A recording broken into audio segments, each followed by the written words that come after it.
അവിടെ നിന്നാണ് നമ്മൾ നടന്നു തുടങ്ങിയത്. അവിടെ നിന്ന് താഴേക്ക് വന്ന് ഇതിലിങ്ങനെ വന്ന് ഇവിടെ എത്തി.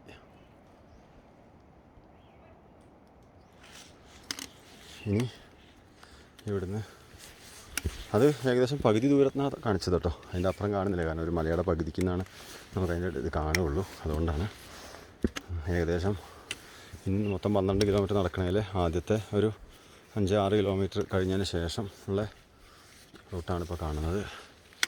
ഇതിലൂടെ നമുക്ക് ഈ മലയുടെ ഏറ്റവും മുകളിലേക്കാണ് എത്തേണ്ടത്. ഇത് ആയിട്ടില്ല.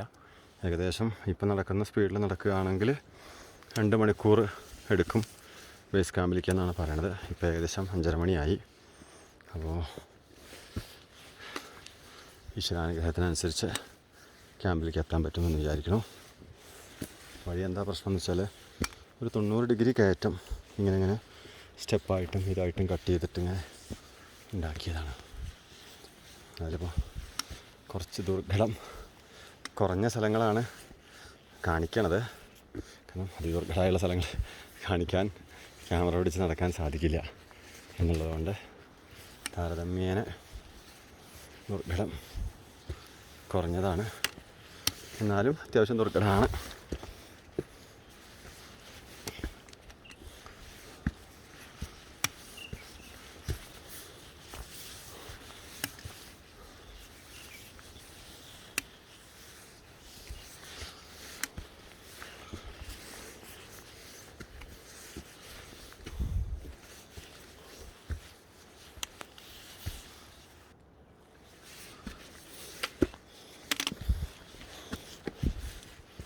ഓക്കെ, 2 മണിക്കൂർ നടന്നാൽ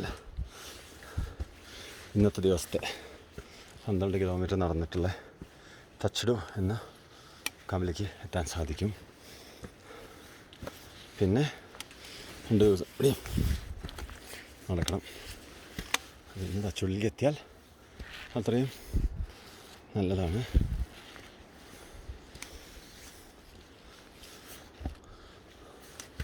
ഇതാണ് വഴി കുറച്ച് ദുർഘടമാണ്.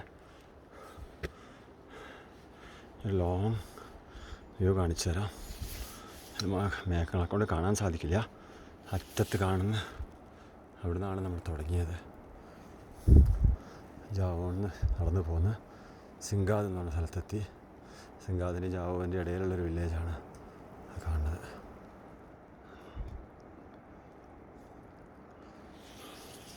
പിന്നെ താഴെ കൂടെ നടന്ന് ഇങ്ങനെ നടന്ന് 2 പേര് നടന്നു വരുന്നത് കാണാം. നമ്മളെ ടീം മെമ്പേഴ്സ് തന്നെയാണ്. നജാദീദി ആൻഡ് മങ്കി പോർട്ടർ.